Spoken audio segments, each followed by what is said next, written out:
Bismillahirrahmanirrahim. Assalamualaikum warahmatullahi wabarakatuh.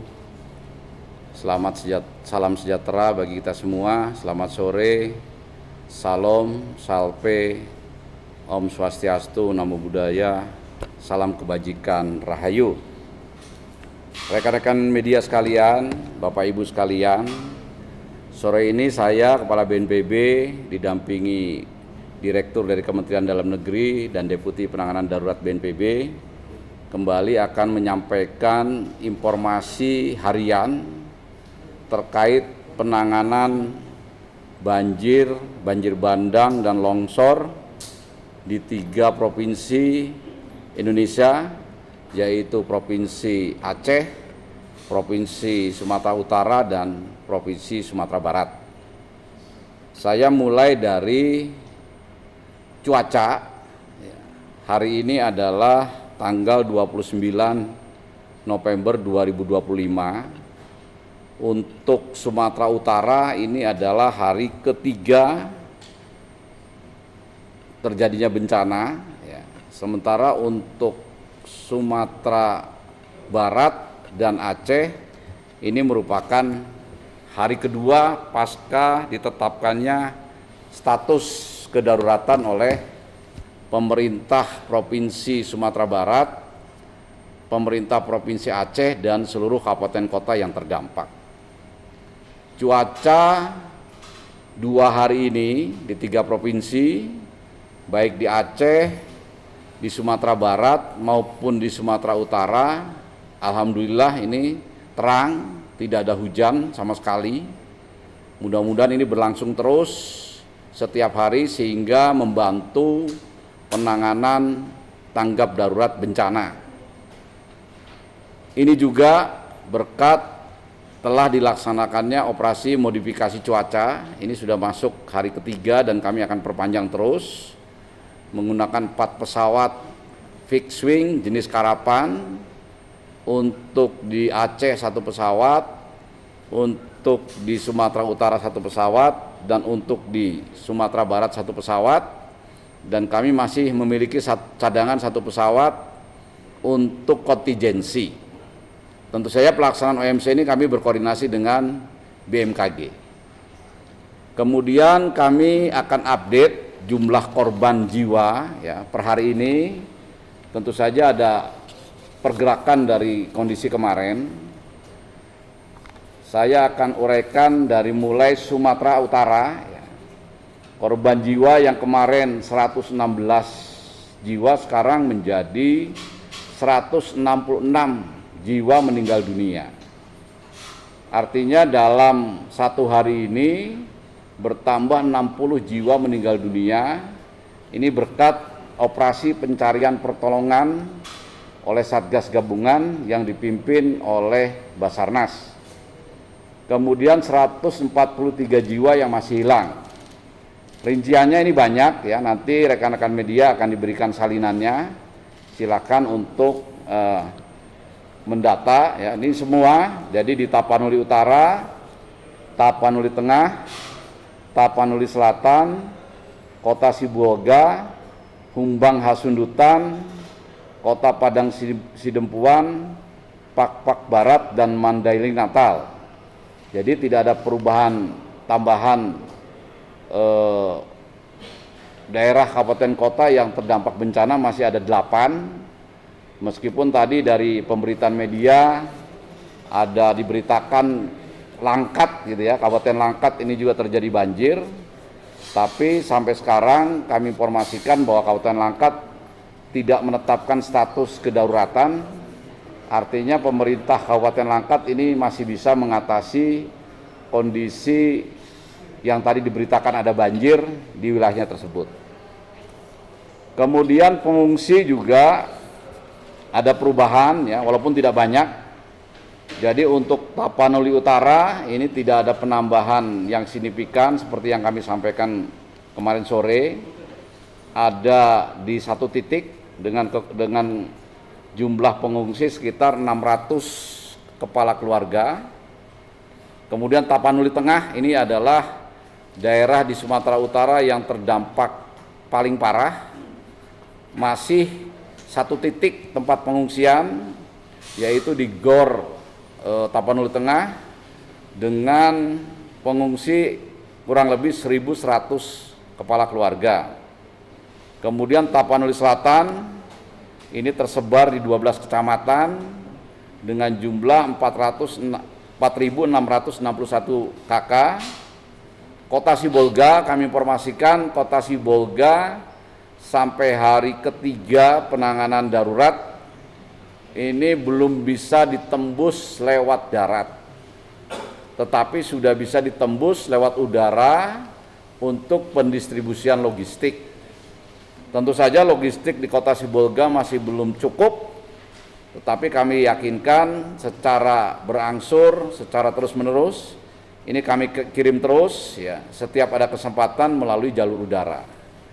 Dan kami informasikan juga Kota Sibolga yang saat ini masih belum bisa ditembus lewat darat, untuk bantuan logistik mulai besok kita akan juga mendorong logistik menggunakan jalur laut, karena KRI bantuan TNI Angkatan Laut itu juga besok sudah tiba di Sumatera Utara. Kemudian untuk Humbang Hansunutan ya, ini juga ada pengungsi sebanyak 1.712 jiwa ya. Jadi bukan kakak tetapi jiwa. Kemudian Mandailing Natal tersebar di 8 titik pengungsian ya. Nanti rinciannya silakan rekan media kami berikan rinciannya. Itu ada di 8 titik dengan jumlah per sore ini terdata 1.378 jiwa. Kemudian yang kedua adalah upaya yang dilakukan oleh Satgas Gabungan di bawah koordinator BNPB untuk membuka jalur transportasi dan komunikasi.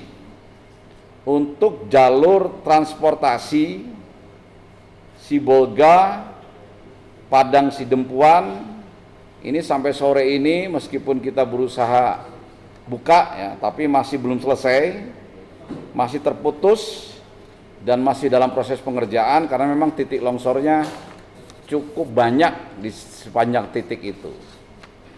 Kemudian yang kedua, kami informasikan juga bahwa untuk jalur yang menghubungkan Sibolga dengan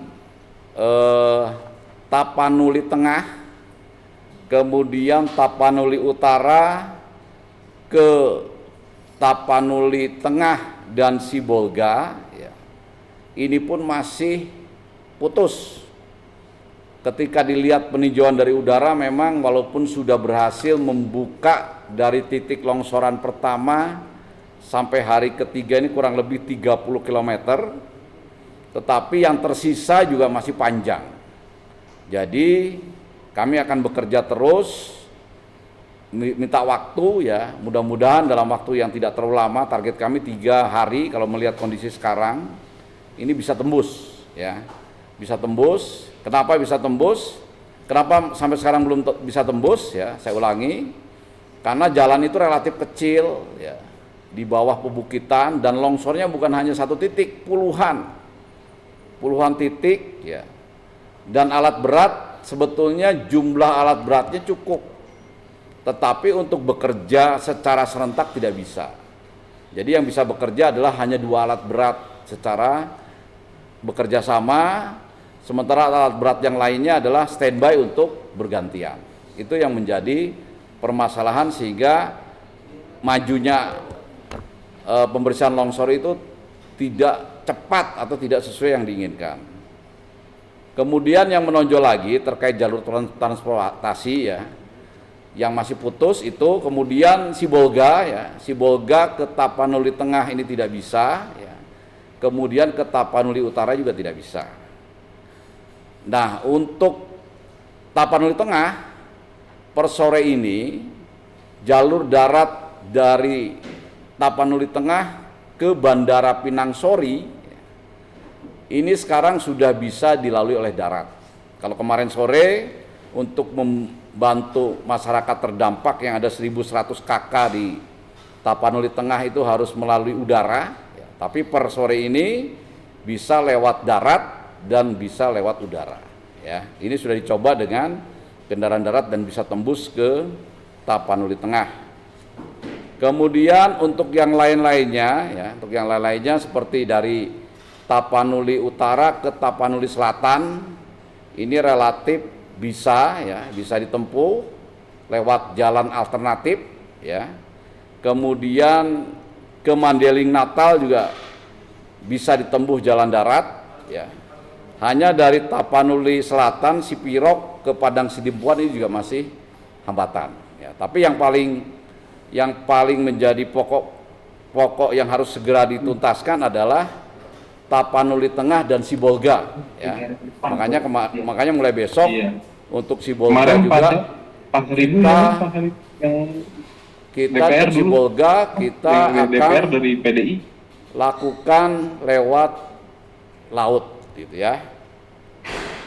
Kemudian untuk komunikasi, ya, komunikasi ini relatif sudah lebih lancar daripada kemarin sore, ya, atau kemarin dari Kementerian Komdigi sudah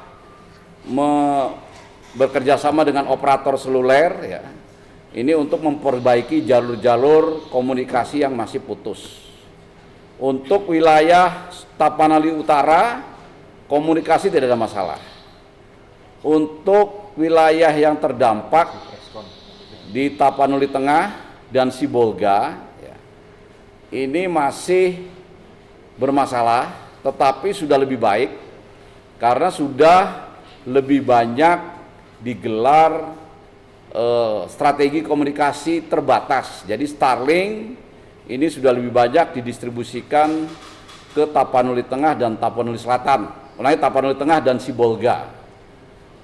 Sehingga secara terbatas, saya garis bawahi secara terbatas, ini masyarakat yang berada di Kota Sibolga, di Kabupaten Tapanuli Tengah, ini secara terbatas sudah bisa berkomunikasi dengan keluarganya yang berada di luar dua kabupaten dan kota tersebut.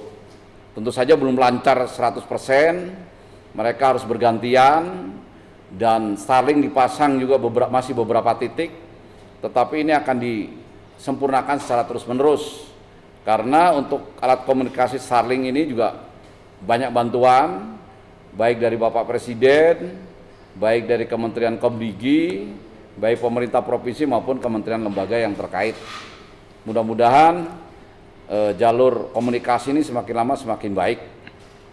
Dan untuk kabupaten kota terdampak lainnya seperti Tapanuli Selatan, Mandailing Natal, Humbang Hasundutan, ya, ini relatif sudah lebih lancar.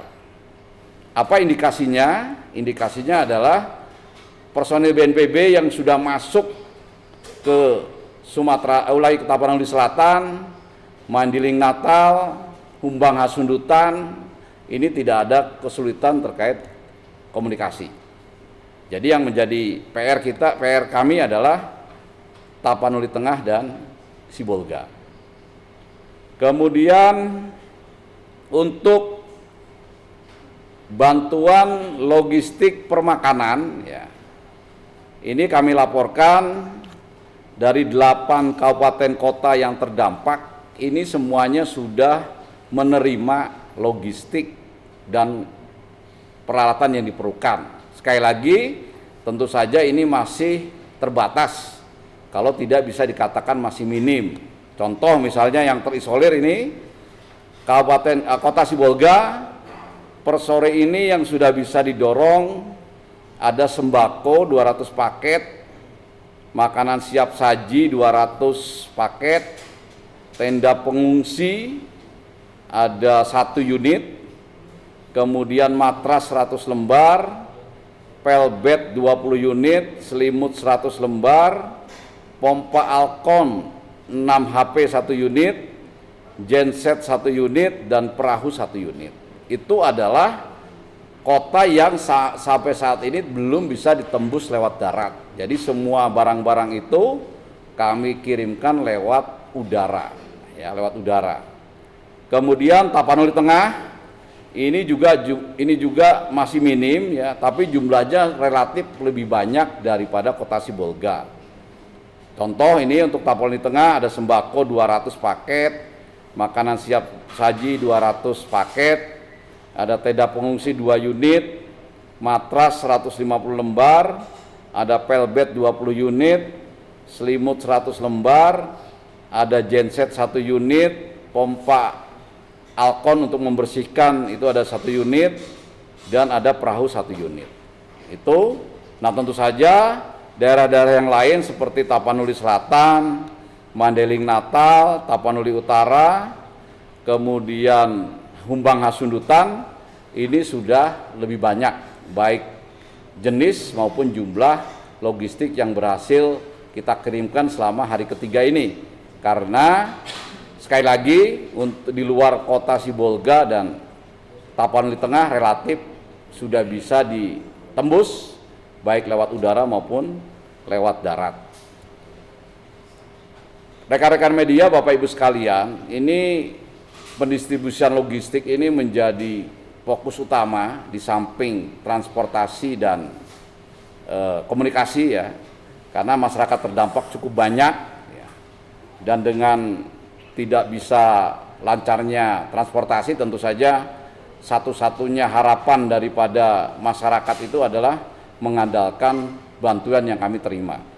Tapi tentu saja nanti ke depan semakin baik, ya, dan kami informasikan juga armada untuk mengangkut logistik ini kami pusatkan untuk Sumatera Utara, ada buffer stok di 3 bandara. Yang pertama Bandara Kuala Namu di Medan, ya, ini untuk menampung bantuan-bantuan dari mana saja yang masuk ke wilayah Sumatera Utara, ya. Kemudian disalurkan ke Bandara Silangit di Tapanuli Utara, kemudian juga di Bandara Pinang Ranti Tapanuli Tengah. Untuk armadanya per sore ini ada 5 pesawat helikopter, ya, baik yang milik BNPB maupun bantuan dari TNI Polri, dan ada 1 pesawat sayap lebar atau fixed wing jenis Karapan, ya, itu untuk membantu pendistribusian logistik di seluruh wilayah Tapanuli Utara, khususnya di 2 kabupaten kota yang terdampak tadi, ya.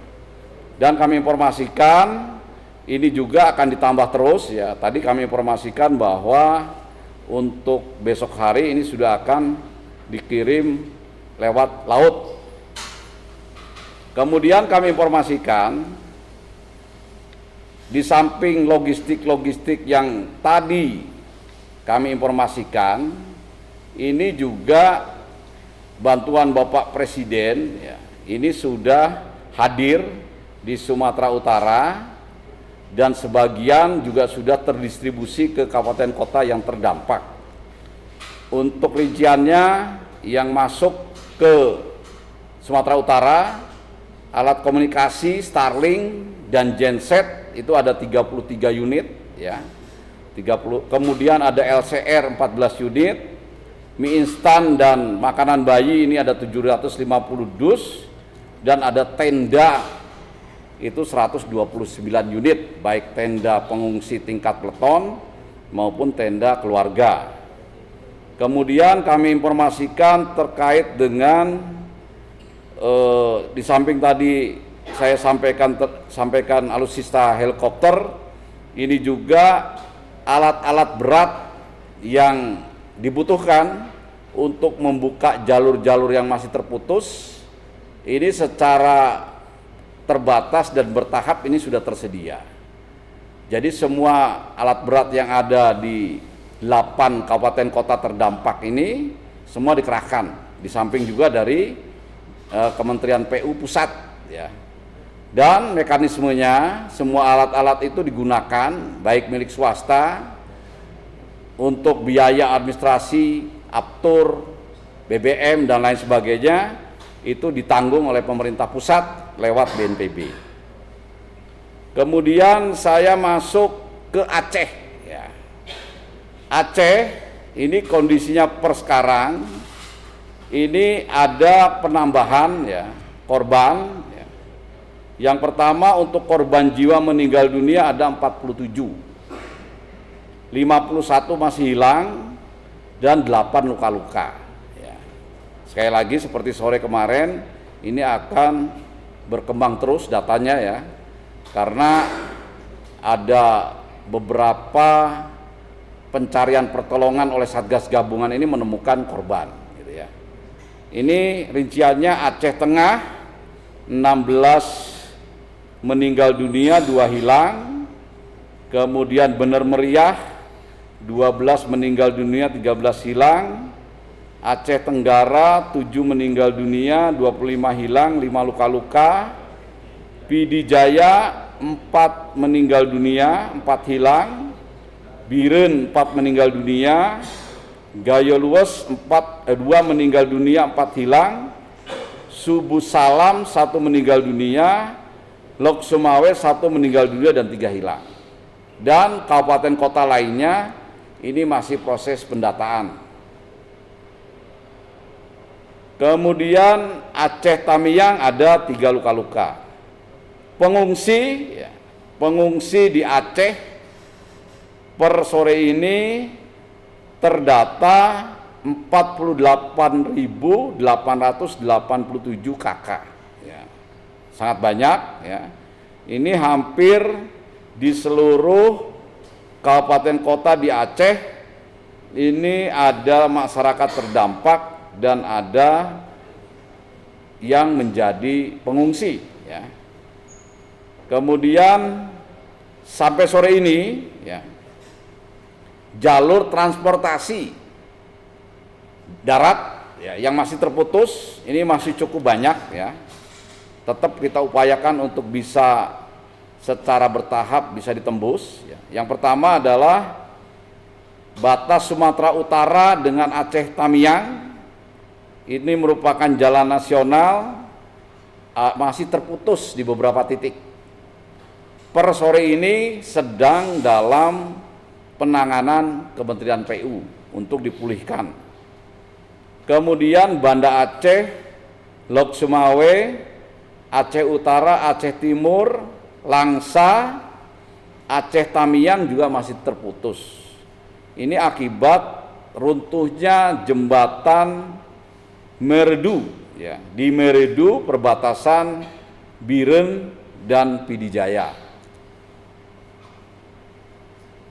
Kemudian akses nasional di Biren ya, ini putus di jembatan Samalanga, sehingga untuk dari Biren aksesnya ada jalan alternatif melalui jalur Trenggading, Pidijaya dan Samalanga sampai dengan Biren. Kemudian Gayo Luwes ini sampai sekarang, sampai sore ini belum bisa diakses melalui jalan darat ya. Karena ruas jalan nasional yang menghubungkan Gayo Luwes, Aceh Tenggara putus total di 4 titik, yaitu jalan nasional Gayo Luwes Aceh Tengah, jalan provinsi Gayo Luwes Aceh Barat Daya, dan jalan provinsi Gayo Luwes Aceh Timur itu putus. Kemudian untuk wilayah Aceh Tengah ini pun sampai sore ini belum bisa diakses via darat dikarenakan ruas jalan nasional Biren Takengon ini putus total dan jembatan Tepin Mane Biren putus. Kemudian jalan nasional Aceh Tengah Nagan Raya ini pun putus, dan rute Takengon, Ise-Ise, Gayo Luwes itu juga putus. Bener Meriah, ini mungkin ramai di media ya. Ini memang jalan yang menuju Bener Meriah putus total, yaitu di ruas jalan nasional Bener Meriah, Aceh Tengah, dan Bener Meriah Biren. Kemudian jalan provinsi ya, Bener Meriah Lok Sumawe ini juga putus, hanya tinggal alternatifnya adalah dari udara ya, dari Bandar Udara Rembele Bener Meriah ini bisa masuk ke wilayah Aceh Tengah. Kemudian untuk Subuh Salam ya, Subuh Salam di Singkil Aceh Selatan, akses Jalan Sumut perbatasan Aceh Subuh Salam ya, Kota Fajar Aceh Selatan, pada ruas Subuh Salam Tapak Tuan ini masih terendam banjir. Tapi sebagai informasi rekan-rekan media sekalian, dengan tidak ada hujan 2 hari ini di 3 provinsi yang kemarin 2 hari yang lalu semuanya airnya tinggi, nah sekarang sudah rata-rata sudah surut, tinggal menyisakan endapan lumpur ya yang cukup tebal. Mudah-mudahan 1-2 hari ke depan ini kondisinya nanti semakin baik. Kemudian untuk jalur komunikasi yang kemarin di Aceh ini belum lancar ya, bahkan mungkin di media sosial ini banyak yang terjebak, masih banyak yang belum bisa berhubungan. Per sore ini kami informasikan untuk Gayo Lues ini sudah terpasang Starlink di beberapa titik. Kemudian Aceh Tengah juga internet Starlink sudah terpasang. Bener Meriah ini tadi saya katakan belum bisa ditembus lewat darat, tapi bisa ditembus lewat udara. Dan untuk komunikasi Starlink sudah terpasang. Biren dalam proses, Lok Sumawe masih dalam proses, Aceh Tamiang, Langsa, Aceh Timur, Aceh Utara dalam proses mobilisasi.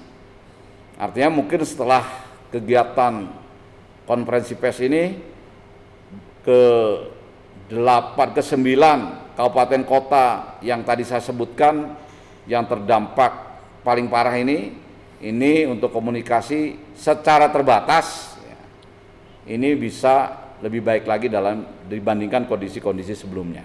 Tentu saja jalur transportasi dan komunikasi ini menjadi konsen kami, menjadi PR kami untuk secara terus-menerus, secara bertahap, secara hari demi hari ini semakin baik dan semakin normal.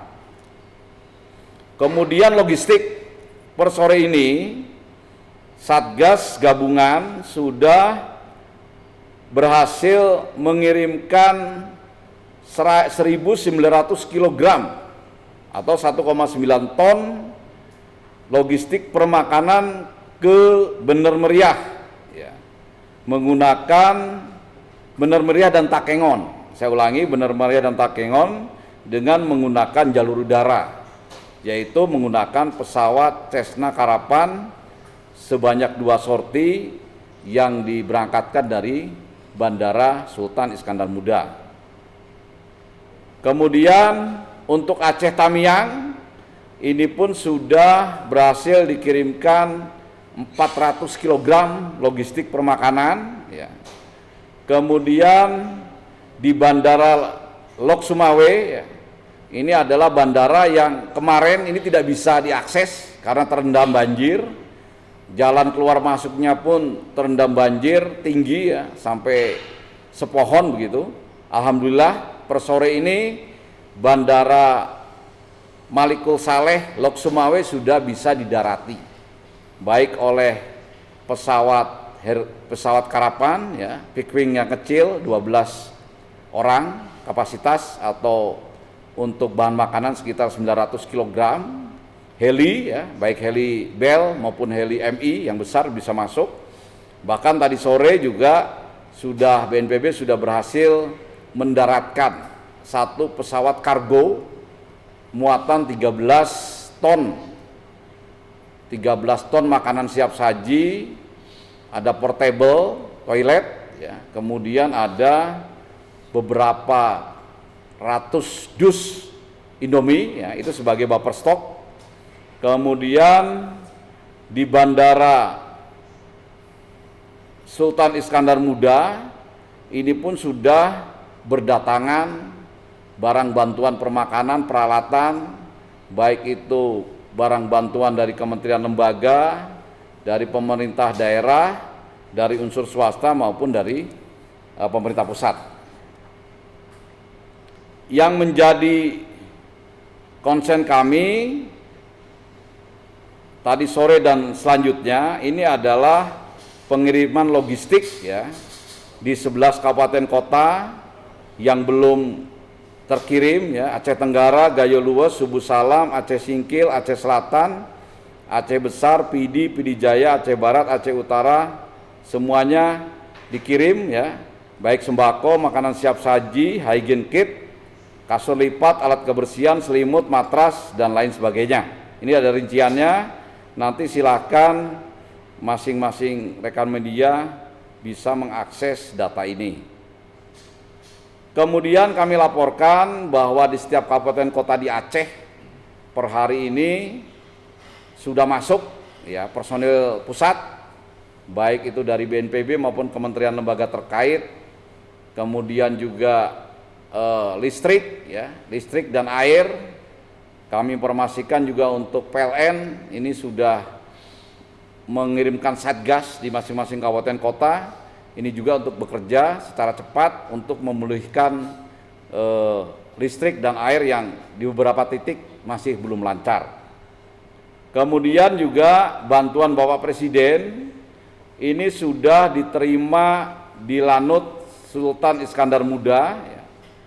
Hari kemarin sore, kemarin malam ya, kemarin sore 12.15 dan hari ini tadi subuh ya pukul 00.59 ada alat komunikasi Starlink 28 unit, genset 28 unit, kompresor dan toolkit 1 unit, perahu karet LCR 20 unit, Indomie dan makanan bayi ada 750 dus, tenda ada 130 unit, Pamiliput Eprokat ada 500 dus dan Pamiliput Naraga ada 245 dus.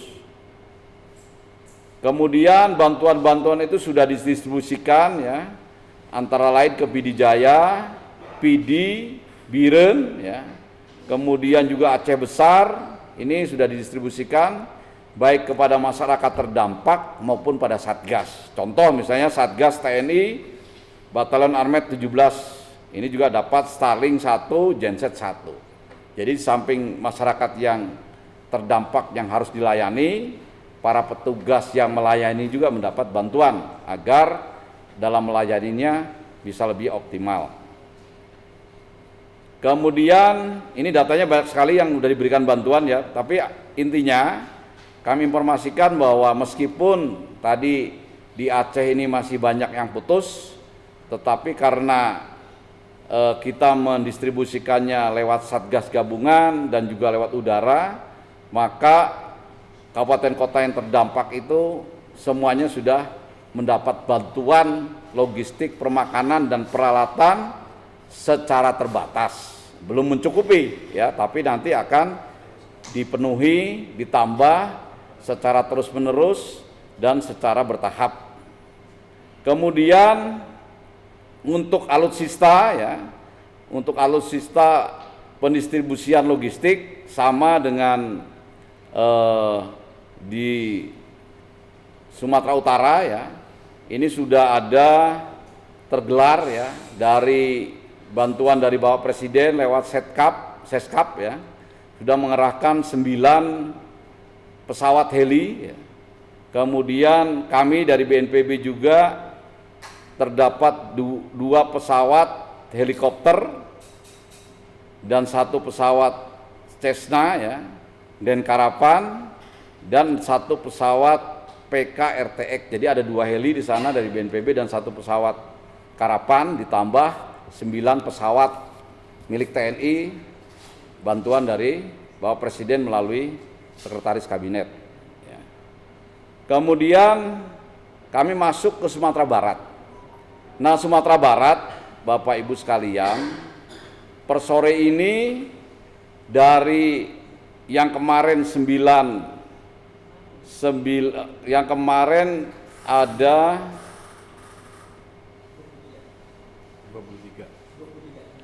23, bukan, dari dari 16 kabupaten kota yang terdampak, sekarang tinggal 6 kabupaten kota yang situasinya masih perlu penanganan.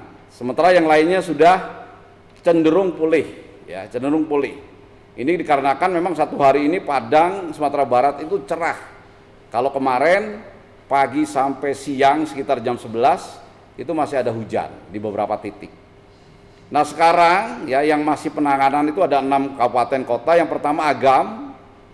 Agam ini belakangan ya karena baru bisa tembus, kemudian Basarnas melakukan pencarian pertolongan, baru diketahui bahwa di Agam ini juga banyak korban jiwa maupun yang masih hilang. Jadi Agam ya, kemudian Padang Pariaman ya, yang kedua, yang ketiga adalah Solok, yang keempat adalah Kota Padang, yang kelima adalah Tanah Datar, dan keenam adalah Padang Panjang.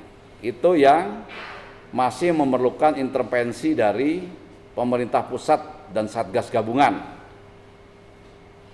Untuk daerah-daerah lainnya relatif sudah bisa kembali pulih dan pemerintah daerah setempat dibantu Forkopimda ini sudah bisa melaksanakan langkah-langkah penanganan sendiri. Untuk jumlah korban ya, untuk Padang ini meningkat. Jadi justru sekarang nomor 2 yang meninggal dunia setelah Sumatera Utara ya. Ini korban jiwanya ada 90 yang meninggal dunia, 85 hilang, 10 luka-luka. Ini tambahan yang meninggal dunia adalah baru dilaporkan hari ini ya. Itu ada tambahan di Kabupaten Agam itu 74 meninggal dunia dan 78 hilang. Kemudian Pasaman Barat 1 meninggal dunia, 6 hilang, 1 luka. Kota Padang Panjang 7 meninggal dunia, 3 luka. Kota Padang 5 meninggal dunia. Kota Solok 1 meninggal dunia, dan Tanah Datar 2 meninggal dunia, 1 hilang dan 4 luka. Itu untuk Sumatera Barat. Pengungsian ini tersebar ya. Dicatat ini sekitar 11.000 lebih jiwa ya. Yang paling banyak ini di Kota Padang ya. Meskipun Kota Padang relatif berangsur-angsur baik, tidak ada pengungsian terpusat. Mereka mengungsi di rumah saudara, kerabat, tetangga ya. Kemudian di Padang Pariaman ya, ini juga ada beberapa ratus yang mengungsi. Tercatat di sini 562 KK ya. Kemudian ada di Kota Padang Panjang ini ada 216 KK. Kemudian di Kabupaten Agam ada 208 KK. Kabupaten Pasaman ada 336 KK, dan ada di Tanah Datar. Ini Tanah Datar ini penjelasan Pak Bupati kemarin ya, ada beberapa desa yang meskipun korban jiwanya tidak banyak tetapi terisolir gitu ya. Akibat jalur transportasinya masih putus sehingga mereka mengungsi, dan untuk mendistribusikan logistik harus menggunakan jalur air, jadi menggunakan LCR. Tapi ini pun secara bertahap, secara terus-menerus kita bantu. Dan Kabupaten Pesisir Selatan ini juga pengungsinya cukup banyak ya. Ada beberapa jalur transportasi, jembatan-jembatan gantung. Ini Pak Bupatinya melaporkan juga kondisinya putus ya. Kemudian jalur transportasi ya, kami informasikan jalan provinsi yang masih putus ya. Ini ada Kuto Mambang, Balingka, Pasar Baru, Alahan Panjang ya, Panti Simpang 4, Matur Palembayan, Simpang Ganting Payo di Sumani, Monggopoh, Padang Luar. Nah untuk jalur nasional yang masih terputus itu dari Padang Panjang ke Sicincin dan Simpang Taman, Lubuk Sikaping. Ya, itu yang masih jalur nasionalnya terputus. Tapi kalau melihat jalur nasional, rekan-rekan media sekalian, untuk menghubungkan kabupaten satu dengan kabupaten lain ini relatif lebih baik dibandingkan dengan Aceh yang tadi kami sampaikan banyak yang putus, tapi untuk Padang relatif lebih sedikit dibandingkan dengan Aceh. Kemudian kami laporkan untuk Banlok, ya, Padang dari 6 kabupaten kota yang terdampak ini relatif lebih mudah dan sudah terdistribusi, ya. Ini ada rinciannya, nanti silahkan dilihat, ya. Ini yang sudah terdistribusi ada sembako, hygiene kit, kasur lipat, makanan siap saji, alat kebersihan, ya, dan lain sebagainya sesuai dengan kebutuhan di lapangan, baik tanah datar, Padang Pariaman, Bukit Tinggi, pesisir selatan, Kota Solok, Kota Padang, ya, Kota Pariaman, Agam, dan sebagainya. Kemudian di Padang juga kami informasikan rekan-rekan media sekalian, Forkopimda sudah bekerja bahu-membahu, ya, bekerja sama, dan dari pemerintah pusat lewat BNPB dan kementerian lembaga terkait di kabupaten kota juga sudah mendampingi dari pemerintah pusat untuk melakukan langkah kegiatan tanggap darurat itu secara bersama-sama. Sehingga kalau ada personil pemerintah pusat diharapkan apapun yang menjadi kesulitan di daerah ini bisa segera diinformasikan dan dicarikan solusinya. Kemudian bantuan dari Bapak Presiden ini pun sudah masuk ke Sumatera Barat, ya. Jadi kemarin tanggal 28 November sudah masuk melalui Bandara Minangkabau. Antara lain alat komunikasi Starlink 39 unit, genset 39 unit, tenda 19 unit, LCR 39 unit, dan Indomie 2000 dus. Masih ada yang sementara ada di Bandara Minangkabau. Kemudian sama seperti di Sumatera Utara dan Aceh, kami pun bekerja sama dengan TNI Polri, Kementerian Lembaga, ini sudah membantu menggelar alutsista. Jadi untuk di Aceh, di samping operasi modifikasi cuaca, ya, ini kami kerahkan 3 pesawat helikopter, ya, dan 1 pesawat jenis karavan. Ini tugasnya juga melaksanakan distribusi dan pendorongan logistik, ya. Dan di Bandara Minangkabau ini pun dari pemerintah pusat lewat BNPB dan kementerian lembaga terkait lainnya menyiapkan buffer stok logistik yang tentu saja setiap hari dievaluasi, dan apabila ada kekurangan, apabila ada keperluan tambahan, ini akan dipenuhi. Mungkin itu, ya, rekan-rekan media sekalian yang ingin saya informasikan dalam kesempatan sore hari ini. Tentu saja sampai hari ketiga ini untuk Sumatera Utara, hari kedua untuk Aceh dan Sumatera Barat, penanganan tanggap darurat yang ditetapkan oleh pemerintah provinsi, ya, paling tidak 1 minggu. Seperti itu langkah yang sudah dan sedang dan akan dilaksanakan ke depan. Mudah-mudahan ini bisa memberikan informasi yang objektif kepada rekan-rekan media dan masyarakat Indonesia. Kami menyadari, ya, tentu saja masih jauh dari sempurna, masih banyak kekurangan dan kelemahan, tetapi yakinlah seiring dengan berjalannya waktu, karena kami juga bekerja sedikit demi sedikit, berangsur-angsur, kami juga berusaha secepat mungkin kondisi bencana di 3 provinsi wilayah Indonesia ini mudah-mudahan segera bisa kembali pulih dan masyarakat terdampak bisa melanjutkan kehidupannya masing-masing dengan lebih baik lagi. Mungkin itu rekan-rekan media yang bisa kami sampaikan. Lebih kurangnya mohon maaf. Saya akhiri. Wassalamualaikum warahmatullahi wabarakatuh. Ya, dari Metro TV.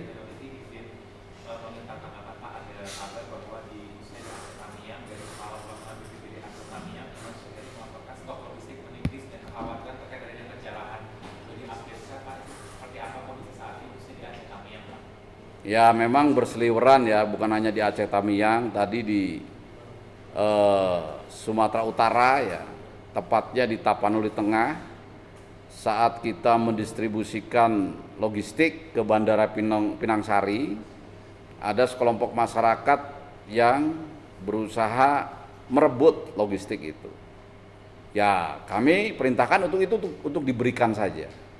Tentu saja kita yakin dan percaya bahwa masyarakat ini bukan mau niatnya jahat, tapi karena takut, mungkin karena memang sudah beberapa jam atau mungkin ada yang belum makan dari beberapa hari gitu, sehingga terkesan. Tapi begitu kita berikan kebutuhannya mereka pun kita sampaikan, kemudian kita berikan penjelasan ya bahwa logistik ini akan datang secara terus-menerus, bukan hanya sekali dua kali.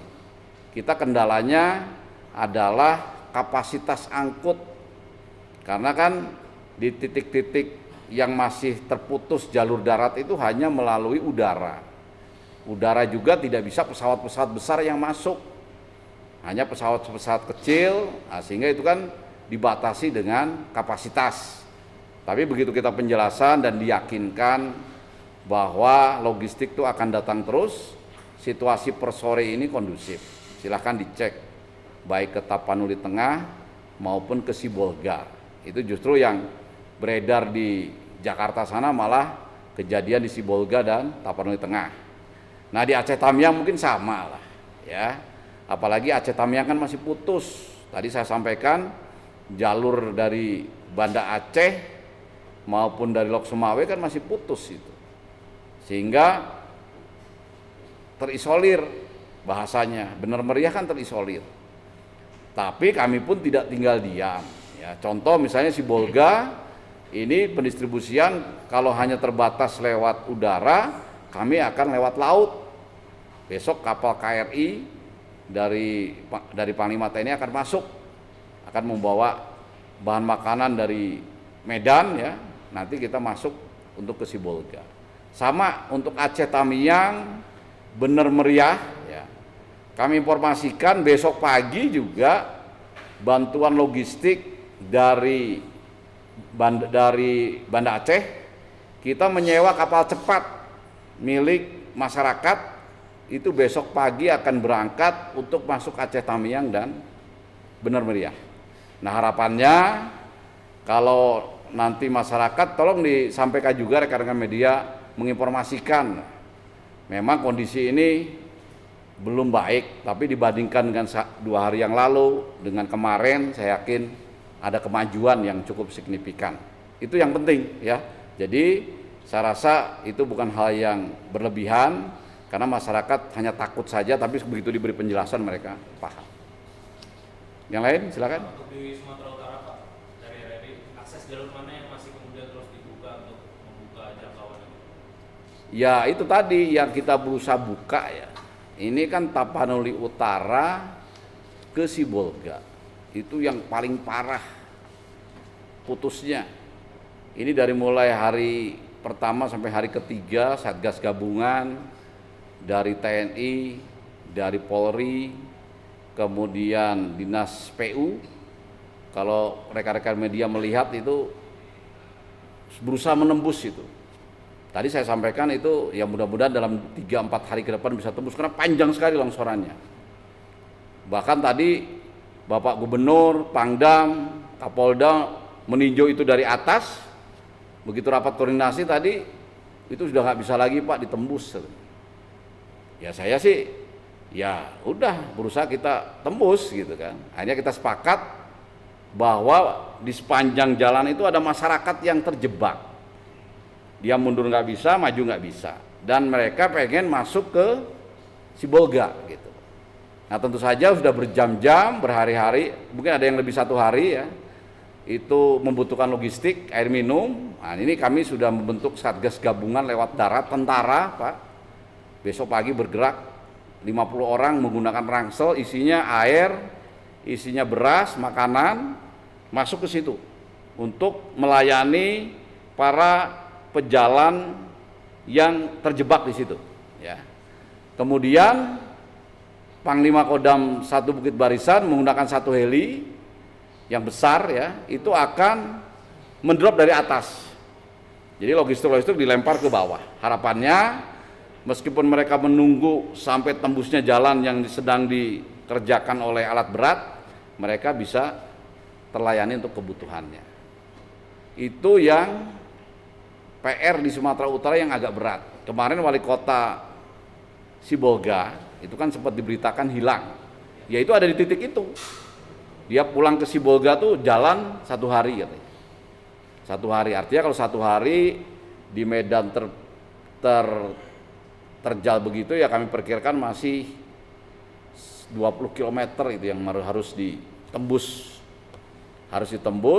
menuju Sibolga dan bisa tembus ke Tapanuli Tengah ya.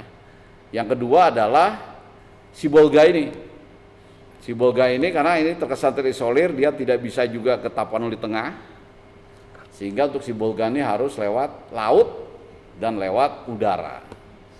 Tapi Tapanuli Tengah ini bisa diakses lewat darat asal bantuannya lewat Pinang Sori. Jadi bantuannya di Pinang Sori, baper stoknya, kemudian masuk lewat darat ini udah bisa sampai Tapanuli Tengah, di samping lewat udara, begitu ya. Berarti operasi udara masih akan terus? Operasi udara akan terus sampai kondisi membaik, jadi tidak ada batasan ya. Tanggap darurat ini juga akan diperpanjang ya, tergantung nanti situasi di lapangan. Sekarang masih jauh ya, tapi sekali lagi semakin bertambahnya waktu, detik, menit, jam, hari harus lebih baik gitu. Bahkan kondisi di lapangan seperti apa sih Pak? Karena kabarnya di jalanan itu rawan longsor dan ketika dibersihkan longsornya jadi longsor lagi. Betul. Jadi karena ya untung hujannya tidak ya. Itu kan jalan pada saat tidak longsor aja kecil. Untuk berpapasan 2 kendaraan aja sulit, apalagi kondisi sekarang. Apalagi sekarang itu di sisi kiri itu berjejer kendaraan-kendaraan yang terjebak, sehingga untuk membersihkan itu tadi saya katakan hanya bisa maksimal 2 alat, padahal yang disiapkan lebih dari itu, tapi mereka tidak bisa kerja sama-sama karena aksesnya nggak bisa, hanya 2 alat gantian. Nah itulah yang mengakibatkan ini butuh waktu. Dan tadi saya udah rapat juga dengan dari sisi sebelah sana, dari Tapanuli Tengah. Pak Bupati sudah berhasil kita dorong ke wilayah Tapanuli Tengah, sempat 3 hari nggak bisa masuk. Ya. Kami dorong ke sana lewat heli. Di sana di Tapanuli Tengah informasinya ada 3 alat berat. Nah ini juga kami sudah coba dari 2 sisi supaya nanti nyambung di tengah supaya targetnya bisa lebih cepat. Nah untuk mengatasi itu, makanya langkah kami ini masyarakat terdampak di Tapanuli Tengah tadi 1.100 KK ini harus tenang dan kebutuhan dasarnya harus dipenuhi, itu ya, supaya mereka juga tidak resah, termasuk alat-alat komunikasinya kita tambah terus. Saya juga besok pagi akan masuk lagi ke sana supaya bisa menenangkan masyarakat dan kami juga sudah langsung berdialog dengan masyarakat langsung, sehingga mudah-mudahan karena ada yang berbicara dari pimpinan gitu, dari pejabat pusat, paling tidak masyarakat punya harapan bahwa permasalahan mereka ini ikut dipikirkan dan ikut dipecahkan oleh kita semua gitu.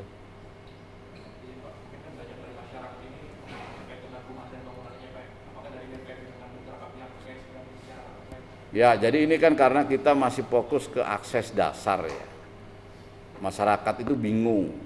Nanti setelah ini terbuka, aku mau kemana? Nah ini jadi program kita ya. Program kita supaya mereka tenang saat berdialog dengan rakyat, kita sampaikan bahwa tidak perlu khawatir, ini langkah ini kan akses dulu, komunikasi dulu, bajunya dulu, baru nanti mikir rumahnya gimana. Nah rumahnya itu ada beberapa skema. Ini arahan Bapak Presiden Prabowo Subianto ya, untuk tidak ada kalau namanya untuk kepentingan rakyat itu semuanya harus betul-betul diprioritaskan.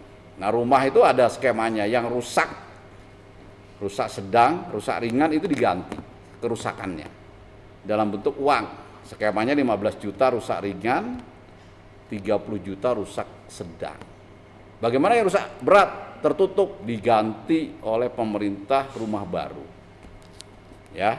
Nah itu nanti ada beberapa skema. Contoh misalnya di tempat pengungsian itu Kan sekarang mereka berkumpul jadi satu, makan minumnya dikasih, kemudian paling kuat seminggu itu.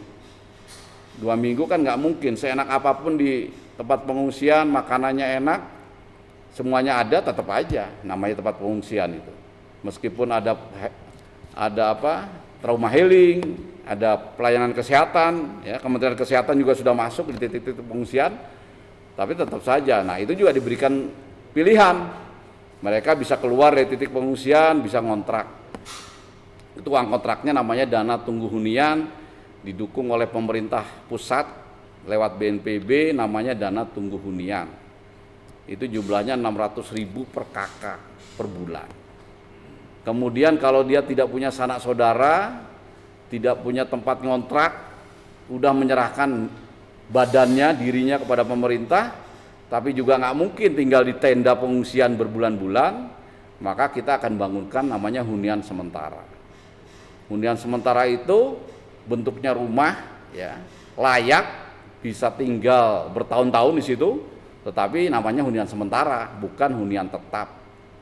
Nah pasca hunian sementara mereka masuk, sudah kehidupannya normal, makan minumnya sudah terjamin, pemerintah daerah sudah normal kembali, maka akan mendata masyarakat mana yang ingin relokasi, ya, apakah relokasi mandiri atau terpusat. Nah kalau mandiri dia pengen pindah dekat kampung halamannya, dekat orang tuanya, dia punya tanah, dibangun pemerintah rumahnya yang rusak itu, yang hancur itu. Jadi semuanya sudah ada skema, sampaikan pada masyarakat terdampak bahwa mereka menderita sengsara, tetapi pemerintah, ya, di bawah kita semua, di bawah arahan Bapak Presiden, itu akan mendampingi sampai bencana ini selesai dan kehidupan kedepannya bisa kembali normal. Gitu. Pak, di dalam sendiri itu gimana sih Pak kondisinya sekarang? Apakah dari hasil pemantauan udara sudah surut ke banjir atau masih ada genangan? Ya ini dengan 2 hari ya relatif sudah surut. Kalau kita lihat dari atas Tapanuli Tengah yang terdampak paling parah, memang namanya longsor itu bukan hanya satu titik, puluhan titik. Jadi saya sendiri baru melihat itu terjadinya longsor begitu banyak titik itu. Tapi sekarang kondisi di bawah itu kebetulan Tapanuli Tengah kan banyak pohon sawit ya, sudah tanah merah. Jadi artinya sisa endapan. Ya mungkin sekarang kalau kemarin sore kita jalan di situ masih becek lah, masih lumpurnya di sepatu tuh merah gitu ya. Tapi mungkin besok sudah lebih keras. Gitu. Nah, jadi memang harus hujannya berhenti supaya kondisi di bawah itu juga bisa lebih normal. Gitu. Kondisi warga ya relatif semuanya sedih, semuanya menderita. Tapi begitu kita dialog, kita jelaskan langkah-langkah yang tadi saya sebutkan kepada wartawan Kompas ini, dari mulai sekarang sampai nanti langkah-langkah yang dilakukan, mereka kembali punya harapan, ya. Kan masyarakat Indonesia juga tahu bahwa bencana ini kan dari Yang Maha Kuasa gitu, bukan mau kita, nggak bisa nyalahkan siapa-siapa. Tapi yang penting dengan kesabaran, keikhlasan, dan ada langkah yang harus kita sampaikan pada mereka, mereka tahu dan kemudian mereka lebih tenang. Gitu. Ini, saya kira cukup ya. Nanti untuk yang lain pendalamannya bisa ditanyakan. Terima kasih rekan-rekan media sekalian. Selamat sore. Wassalamualaikum warahmatullahi wabarakatuh.